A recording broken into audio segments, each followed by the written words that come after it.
Okay, so Maverick's at the hospital still. Already up to $800 and climbing.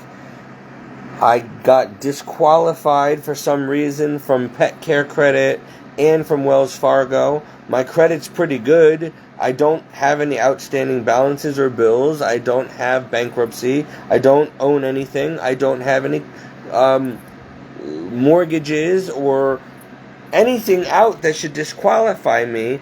But they don't like the fact that I only make a net of like $10,000 a year. I'm poor. I make $200 a week. It's not a joke. But they won't even give you a credit line to cover $1,000. And I should have known, because every time a credit card company offers me a credit card, the interest is like 29.99% or 36.99% interest. That's ridiculous. And this one was offering 12.99%. So I'm like, oh, jackpot, my credit must be really good now. I just had some repairs made on my credit report this past spring because there was stuff on there that was wrong. Everything's all messed up. Like, it's almost like it's done purposely. I feel like I'm being persecuted here. I'm not able to get credit cards or I can't get a rent. I can't get a car. I can't get a loan. I can't get a mortgage. I can't get any line of credit, but I make okay money. I have no debt, and my credit score is like 680 or something like that. So why can't I get anything? That doesn't make sense. And then when I look at my credit report, there's always errors on it. I keep reporting it and fixing it. They keep putting jobs from like 2010, 2011, jobs that I was like maybe at for a month, like as my income. My employee, it's all messed up. They don't have my actual employers on there. Even the past 5 years. They're going back to when I was in my 20s. How does this happen? How could they screw someone's credit up so bad and have all this wrong information? Then there was errors on there, stuff that I never even owned or paid off. So I don't understand how that's on there, because it wasn't even supposed to be on my report. So I had to report that. Then there was stuff that I paid off and closed out a long time ago that should have been removed from my credit score a long time ago. And it was there, making my credit look bad way longer than it should have. So I paid off all my debts in the past, car loans. I have, 2 or 3 repos on there. I think 2 repos on there. But that, nobody cares about why they were repoed. It wasn't even my fault. It was a screw up with Wells Fargo or whatever one time. And then they wouldn't give me my car back without trying to charge me the rest of the car loan, $14,000. I'm like, I don't have $14,000 to give you. Give me my car. Like, you shouldn't have towed it. It wasn't even late. But they got away with it, and they took the car, and then I had to finish paying the rest of the bill off anyway on a car I had only had a few months, and then they towed it, repossessed it on me for what they thought was a delinquent payment, and then they wanted to charge me $4,000 before I can get the car out of the garage, and I'm like, it never should have been towed in the first place, and so I ended up losing a new car that I was paying like $500 a month on, and then I never got it back, and then I ended up having to pay for that car anyway.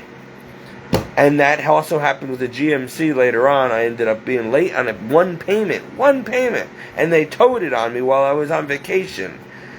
It was actually crossed in the mail. I sent it out before I went to Florida, and it was late, so they sent a tow truck to tow my car when I wasn't around. Unbelievable. Because if they look at that you had a problem in the past, they never forgive you. They automatically assume that you're going to have a problem again. And here, the other thing is, they don't even care if you're going to pay. They want you to default. They'll make you default so that they can take the car back and resell it again, and you're stuck paying the loan. Even if it's an error on them, they don't care. They'll still say, oh, well, you still got to pay the tow fees and this and that. And it's like, but you screwed up. You're the one that did it. I'm telling you, this world is evil, and it is against me. And I mean that. I swear that the devil is constantly trying to ruin me. Every time I have a buck saved, something happens. I was just trying to help Donna fix the house around here, and now the dog is costing me thousands, over $1,000 already, and climbing. And I already dumped $2,000 into the dog since I got it. Okay? And now it's another $1,000 bill. And that's all I had saved. So now I have nothing to fix my car, which needs repair. Nothing to help Donna with the house now. I got to tell the contractor to forget it and hope he didn't buy the supplies, because I can't afford to pay him now. Because this friggin' dog had to get sick. And he was sick since I got him. And I kept calling the people I got him from saying, there's something very wrong with this dog. Oh, no, he's fine. Try this, try that. Oh, that's weird. Oh, well, give him some time. And he got sicker and sicker and sicker, and now he's in the hospital. Now, I'm stuck paying bills I can't afford to pay for a dog I rescued. I tried to save a life. And now this is what I have to get. I get kicked in the teeth and have to pay thousands of dollars that I don't have. Lord have mercy. But you know what? Here's another chance. I just spent over an hour doing a holy hour with the Lord today. I went to the dentist, and then I was driving by the church, and I was going to go to work on time today, since I was already running almost a little bit late, but I could have gotten there on time. But something told me, a little voice saying, go to church. You're passing it, go there and get confession right now. And I'm like, well, I do need to, but I could do it on Saturday. And all of a sudden, my hands just turned the wheel, and I hit the gas real fast, and I end up turning into the church, and I'm like, okay, I guess we're going to the church. And so I went there, and the priest happened to be sitting there doing nothing. He's like, oh, I could take your confession. So we had a great confession. Then I went, and he left me in the church alone, and he left. And it was just me and Jesus in the church for almost 2 hours. And I cried, and I poured my heart out to the Lord, and I just told him everything, I'm sorry for this or that, give me a chance, help me, whatever. And I prayed the Chaplet of Divine Mercy. I haven't done that in a while. And that was it. And I felt so much better. And then all of a sudden the sun just came shining onto the tabernacle. And the place was glowing with radiating. It was dark when I was there, dark, dimly lit, no lights. And then all of a sudden it was glowing. And I felt better. I'm like, Lord, I trust you. All I can do is leave it up to you. And then, of course, the dog takes a downhill spiral, and so I had to rush out of work and bring the dog to the hospital, and now he's there, and it's been hours now, and I tried to get the Care credit card, and I'm getting declined. I can't get a credit card. I can't get Wells Fargo. I can't get Pet Care credit, and my credit's fine, and they will not give me a line of credit. So I have to use my savings, and it's already up to $1,000 now. And almost $1,000, and they're not even done yet. And they wanted the money up front before they would even do the test necessary. So they'll literally let your dog die unless you pay them. It's sick. And they're like, are you sure you have money? I'm like, yes, I have the money. I wouldn't have brought the dog if I didn't have the money. Well, why don't you try this? I'm like, I don't need a credit card. I have the cash. Just keep it under $1,000 or whatever. Let's just figure out what's wrong with the dog. The dog's emaciated. It was dehydrated. It's not eating or drinking. It's sick. It's just been getting worse. And so I'm like, you need to figure out what it is. They think he has a blockage or something. He might have eaten something. We don't know.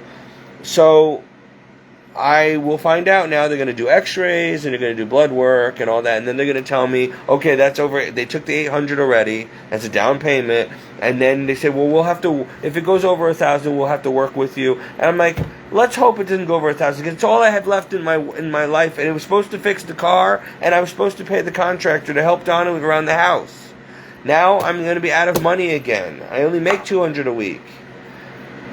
I knew I shouldn't have gotten this dog, but the dog was supposed to be cheap, and I was saving a life, and Donna wanted a dog, I wanted a dog, the guy I work for wanted a dog, and I'm like, oh, you know what, let's just get a dog, let's save a life and do something nice, and it might enhance our life around here. But this dog has been nothing but sick and trouble since the day I got him. And it's like, if you don't keep him in a cage constantly, the minute he's out of the cage, he's jumping on the tables, jumping on the furniture, trying to eat jewelry, eating everything in sight, ruining everything in sight, pooping and peeing everywhere, diarrhea all the time, won't eat dog food. I've tried everything. I've got vets working on it. Nobody can figure out why this dog is the way he is. And he's been getting sicker and sicker and sicker. So the dog was already sick before I got the dog. And I tried calling the place that I got the dog from, and I kept telling him, listen, something's wrong with the dog. I used to be a veterinary technician myself.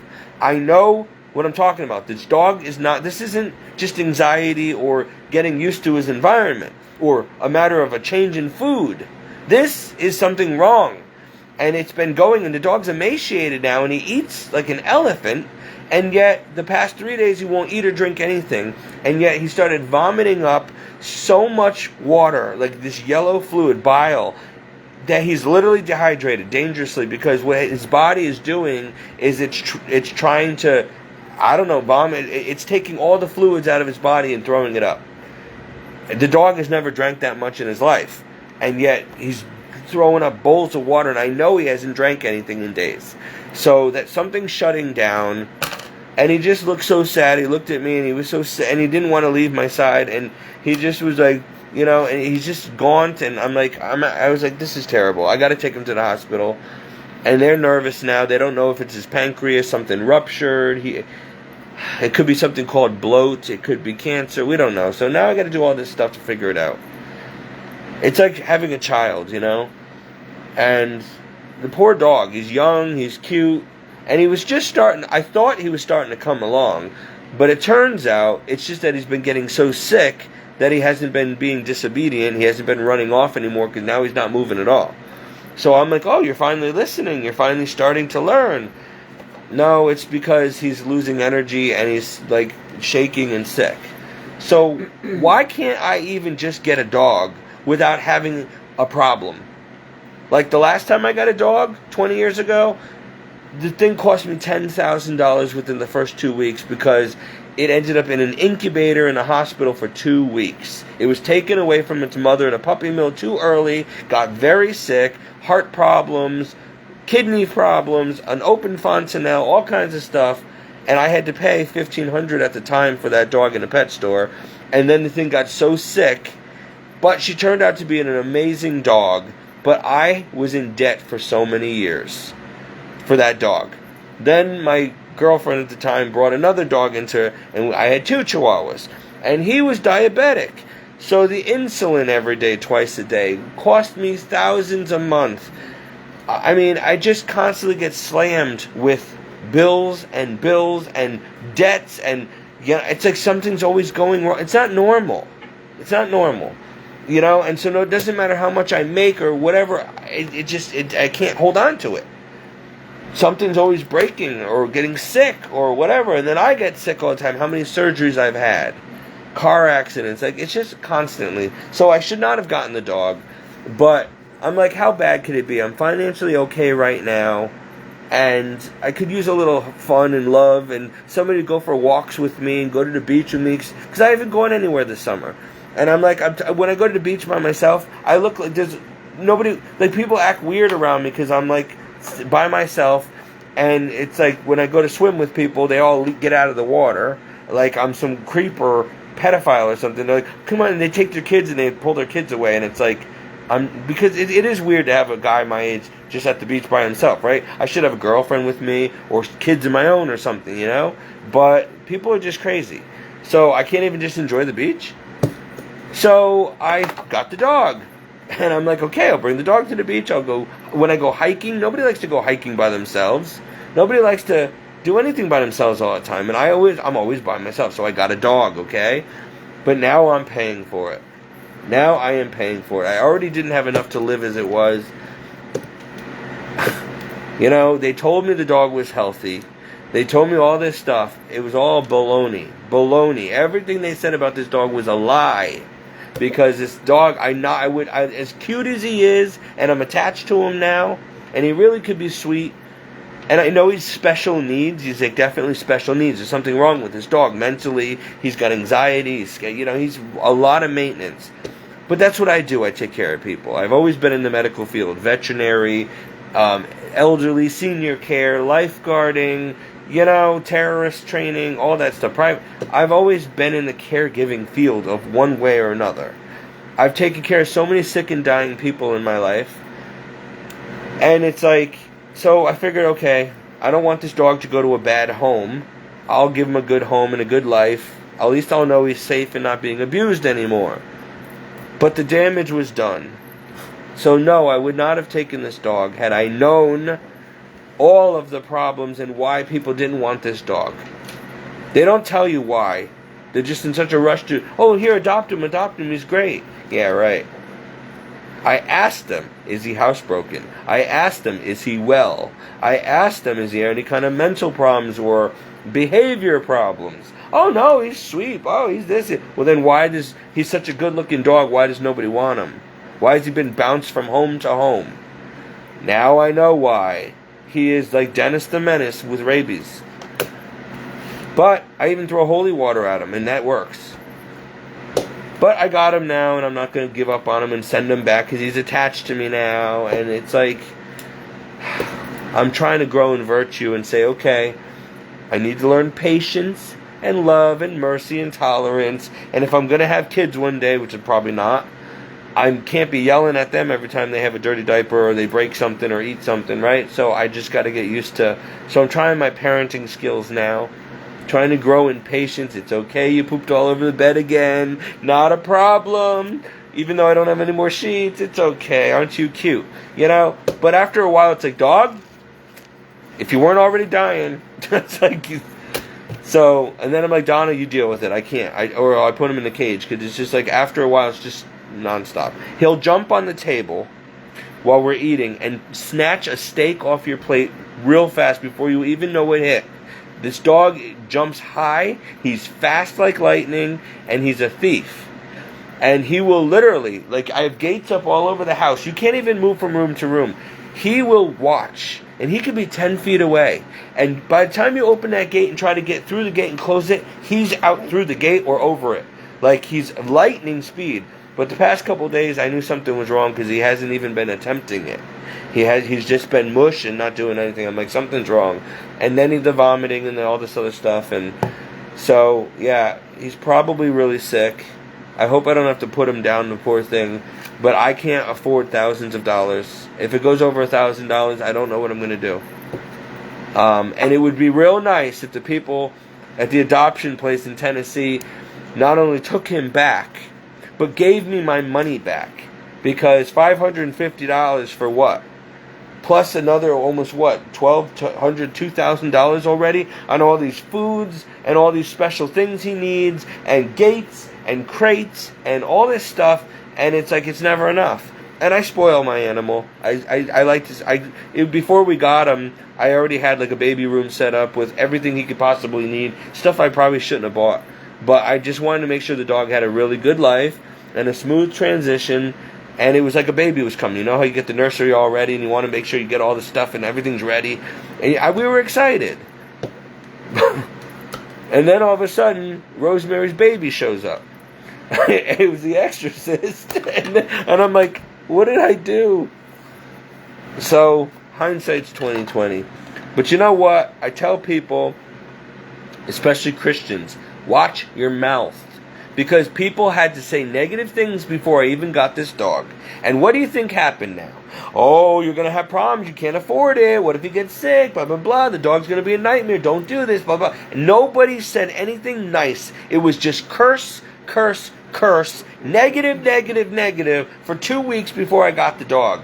And then what do you know? It manifested. Why can't people shut their mouths? If you don't have something nice and positive to say, shut up. You're not the one that has to deal with it. You could have said, I'll pray for you, wishing you well, it's going to be great, you're going to love the dog, everything. Oh, no, all I heard from my fellow churchgoers and other people, oh, stupid you don't even have enough money to take care of yourself. How can you take care of a dog? You don't even have your own home. This is bad. What if the dog gets sick? What if the dog turns out to be... Well, thank you very much for your curses. I rebuke you in Jesus' name, but it's a little late. Everything you said happened. So thank you. You want to give me $1,000 now for vet bills because you got a big damn mouth? Watch your tongue. You can bless people or curse people with your tongue. I don't care if you're an atheist. You were made in God's image and likeness, and the Bible says, watch what you say. In fact, you got to watch your thoughts.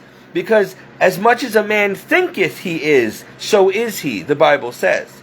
So if you sit there with negative thoughts all the time, thinking in your heart, in your mind, that you're a bad person, you're ugly, you're fat, you're sick, whatever, it's going to manifest.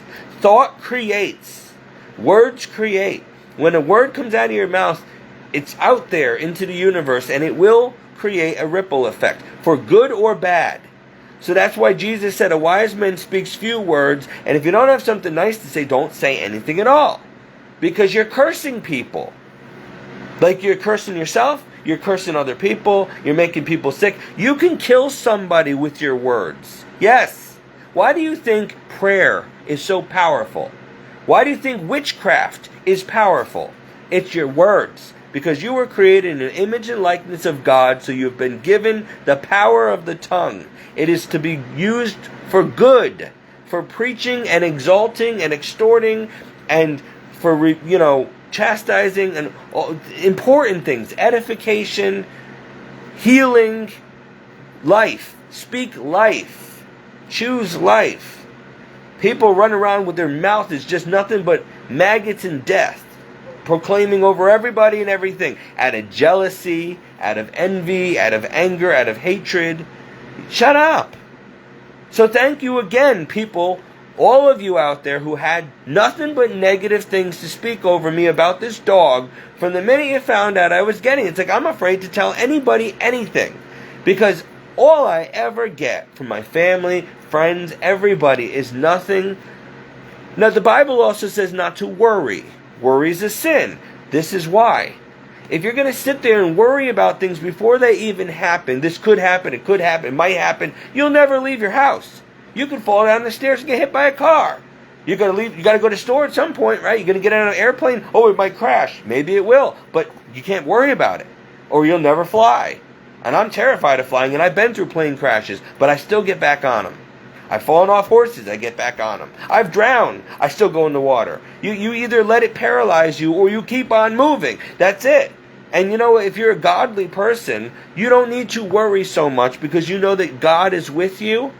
So you give him your concerns and you let it go. He will control.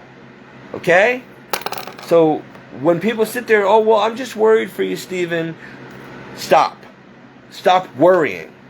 If you're that worried, save a little money and give it to me on a rainy day. How about that? If you really think I'm going to need money, put it aside for me. Don't sit there and say, oh, I don't know what you're going to do. Worry, worry, worry. It's not that I'm foolish. It's not that I don't worry either. I just don't make a big deal about it. You can't. The dog could have been the greatest thing that ever happened to us. Or it could have been a nightmare. It turned out to be a nightmare. It's almost like having a kid. You don't know if you're going to have a kid with autism or retarded or conjoined twins. You don't know what you're going to get until it's born. So you take a chance. You don't just not have kids because they might have a problem, or they might grow up to be a serial killer one day. It's not your fault. Or they might be gay. Who knows? You do it anyway, and you hope and pray for the best. But you don't sit there, oh, what if the baby's ugly? What if he's fat? What if he's sick? What if he's retarded? What if he's autistic? What if he turns out to be a serial killer? Why would you do that? I'm sure people do that, and that's probably why we have people in this world going out there slaughtering people, because their parents cursed them before the kid was even born. Everything out of my stepmother's mouth, and I actually had to ask the Lord today. I asked him again, I said, Lord, I forgive everyone who's ever hurt me, spoken curse over me, slandered me, kept me down in life, kept me from jobs, detracted from me, ruined my reputation, whatever. Got me run out of seminary. I forgive them all. People who tried to kill me, literally, I forgive them. I said, Lord, I have a lot to be forgiven for. So I'm asking you, especially for my family and friends, if any of them have sinned against me in any way, I don't want them to go to hell for their sins against me. So if they go to hell, I don't want it to be on account of me. Please forgive them and forget that they ever did anything to me. I forgive them, and I ask you, Lord, please forgive them and forget it. I don't want any of their sins. Like St. Stephen the martyr, when he was being stoned to death, the last words out of his mouth before he died, he said, Lord, forgive them. Okay? He said, Lord, forgive them. Do not count this sin against them. They were murdering him, and he said, Lord, forget that they're murdering me. Don't hold it against them. All right? So I know that God has much to forgive me for. And so do other people. So I always try to forgive everybody, everything, and I even asked God. I begged him with tears in my eyes today. I was kissing the floor, and I said, Lord, please don't let any of my family or friends or anyone who's ever hurt me, do not hold their sins against them, please. And I'm hoping that he'll forgive me more also, my sins, because I have many to be forgiven for, if I'm forgiving others, okay? And I would hate that someone doesn't make it to heaven or has to burn in purgatory for 2,000 years on account of me, something they did to me. So I ask Jesus all the time, Lord, I'm hurt, I'm angry, people messed up my life, but forgive them. Don't even remember that they did it. On Judgment Day, we're all going to have a lot of stuff to be accountable for, and things that we did, that we have to be forgiven. So please, Lord, I don't want to add to their list. So I ask you to absolve my family, my enemies, my friends, the people at seminary, everybody, of anything they've ever done to me. I forgive them, Lord, of every sin against me. Please forgive them also. And then I hope that they will forgive me one day, anything I did to them. So if we don't start having that attitude of forgiveness, literally no matter what, we're not going to be forgiven. And I have a lot to be forgiven for. I've hurt a lot of people in my life, whether intentionally or unintentionally. I ask forgiveness. I've hurt the Lord. I let him down all the time. I need his forgiveness. So I asked him today, I said, Lord, if anybody has sinned against me in any way in my life, please forgive them their sins against me. I forgive them, and I want you to erase it from your memory as if they never did it to me. Because they're going to have enough stuff on Judgment Day against them. I don't want the things they've done to me to also be on their file on Judgment Day. Because I don't want somebody in hell or purgatory on account of me. And I don't want to go there either. So I'm hoping that God will be merciful and forgive everybody everything. And then God will forgive me because I've forgiven. I always forgive everybody everything, because at the end of life, at the end of our day, hell is forever, and I don't want anybody there. I don't care what you did to me. I don't want you in hell on account of me. So I hope people forgive me for anything I've ever done, because we sin all the time against people. We don't even realize it. Our words can curse people and hurt people. Okay, they're powerful. So we have a lot to be forgiven for. And when you go to confession and you try to make an examen of conscience, you realize there's a lot that you just can't remember. And that's why I was telling the Lord, I was crying today at church during my holy hour, because I'm like, Lord, I tried to make a good confession today, but I cannot remember everything. There's so many things I do wrong, even though I don't intend to. I can't possibly remember it all, but I would. If I could remember, I would confess it publicly. It doesn't matter how bad, how embarrassing it is, how shameful, I would confess it. But I can't remember. So for these and all sins, that even the ones I can't remember, I'm sorry. And then I realized it still wasn't enough for the Lord. When I was spending about almost 2 hours with him today, I realized, I'm like, Jesus, I love you. Like my father. I love you as my own father, Lord, but I hurt you all the time. I am nothing but a hypocrite, a Judas. I'm a terrible Christian, Lord, and I try to be holy, but what's wrong with me? I'm not going to give up trying, but what is wrong with me? I know what I shouldn't be doing, and I go and do it, but I don't do the things I should do, like St. Paul said. So I was begging the Lord, I'm like, Jesus, please, you save me yourself. You help me. You give me the grace to change my heart and change me from whatever I'm doing that you don't like. Take away. Please, because I'm going to end up in hell. I know it. Without your help, I'm going to end up in hell. So I begged the Lord for forgiveness. I asked him to forgive others. I begged him to help me, to restore my heart, to make me a holy person, because I'm not. I might be a good preacher, but what good is it if I don't make it to heaven? And I'm not out here trying to be a hypocrite. I'm not a liar. But, when we fail, we fail. We all sin. So we shouldn't be throwing stones when we're all living in a glass house and we all have sin. So anyway, if you're just tuning in, please pray for me because the dog is in the hospital and it's already racking up to almost over $800 already and climbing in bills. And I don't have a credit card. I can't get approved for care credit. I can't get approved for anything. We tried. And if this dog needs serious help, I'm not going to be able to help him. I'm going to have to put him down. Because I just don't have the money. And it's sad. It is really sad. And you know what? They do that to people too. It is sad that nobody respects life in this world, not an animal and not a human. I've seen people be told to go home and die because they didn't have enough money for the treatments they needed. Now, doctors take an oath to heal people. I know that they need money and stuff, but at the end of the day, why did you become a doctor if you're going to let people die if they don't have money?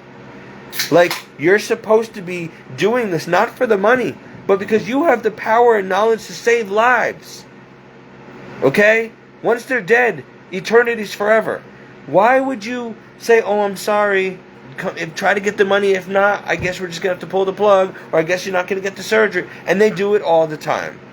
That should be illegal. There's got to be a way. Life should be preserved.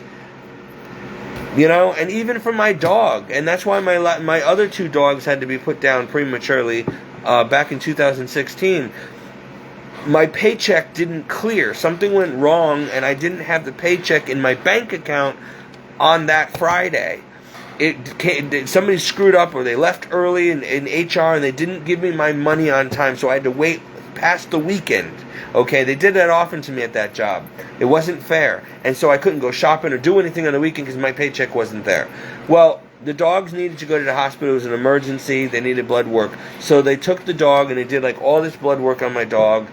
And it was about $480. And I knew I had the money, but my paycheck was like $800 at the time. And so I went to go get the money out of the ATM and it wasn't enough. So the doctor said, oh, well, I'm going to throw the blood away. We're not going to figure out what's wrong. We're not going to do anything further. I'm not going to send the blood in. I'll just have to wait until Monday when you get paid. Come back with the money, pay us in advance, and then we'll do the blood work again. And I'm like, the dog is already very sick and dying. You took 20 vials of blood. You're just going to waste the blood and throw it away? Now the dog is anemic for nothing? Send the thing in. I'm telling you, I will have the money by tonight. No, we can't do that. Well, the dog ended up getting so sick. Over the next couple of days, she had to be put down. We'll never know what it was, but it could have been something simple as antibiotics. It could have been something we won't ever know because they threw her blood away and would not just trust me that I would make good on the cash. It was only $480. It wasn't $4,000. And then they still billed me for it. So after my dog died, the next day, I went in there and I said to them, I want to see the doctor and the receptionist. And I said, here's the $480 that I owed you, okay? That I didn't have a couple days ago. I told you I had it. I told you I would pay you. I'd make good as soon as I got my check cleared. Well, okay, so let's just bring the dog back in and we'll get the blood work done. I'm like, I can't. She's dead. And the girl started crying, and the doctor's like, well, sorry. And I'm like, I'm sorry? That's it? I'm sorry? That dog I had for 15 years, okay? She was my kid. You know how much, that was my life. You're sorry. You could have run the tests so I could have at least knew what was going on. Now I'll never even know what killed her. If she was dying of an infection, pancreatitis, diabetes, cancer. We'll never know because you were too much about money. And here's your freaking... And I told him, I said, this is blood money. Eat it. There's a hell for people like you. My dog is dead, and there's nothing you can do about it now. Over $480, which I told you I would bring you the next day. But you wouldn't even save a life because of $400. $400. You wouldn't treat my dog in an emergency because I didn't have the money up front. Shame on you. Why are you a vet? You don't care about saving animals' lives.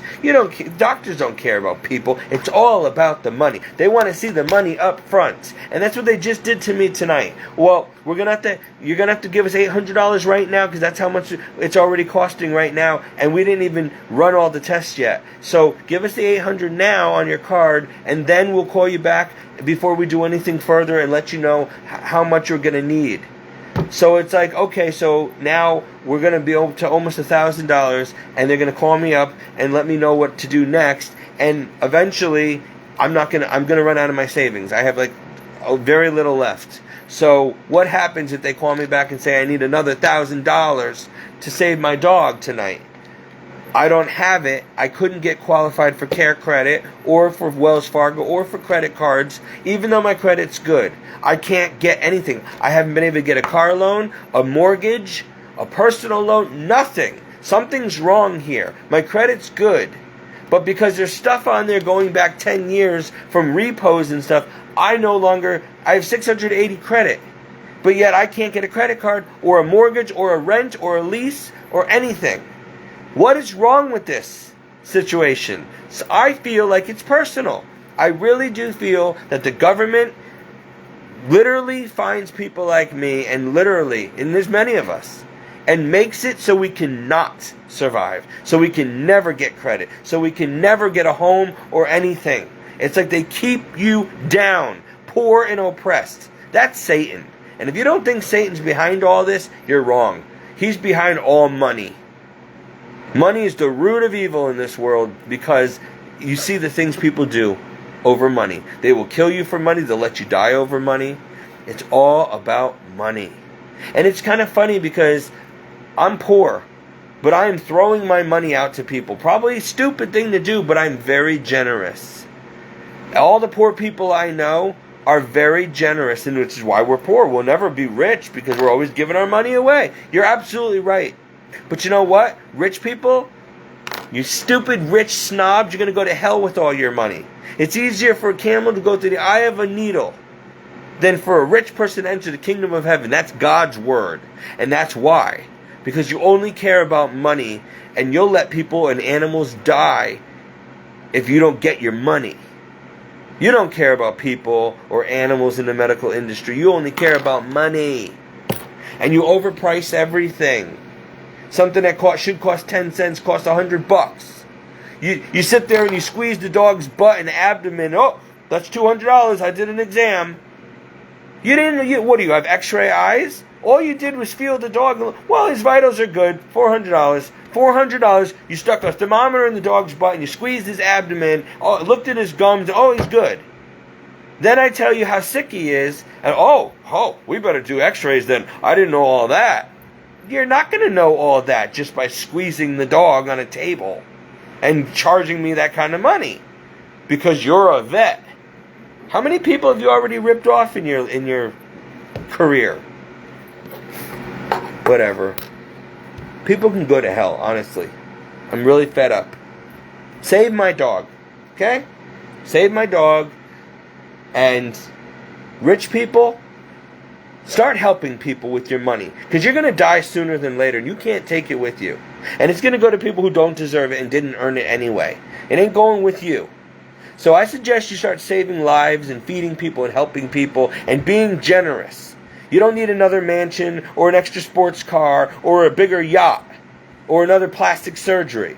There's people out here starving, dying, can't get the medical need for ourselves, our kids, our pets. And you're sitting there all high and mighty on your high horse with your money. You could take your money and you could shove it where the sun don't shine. And that's coming from a Christian. God forgive me.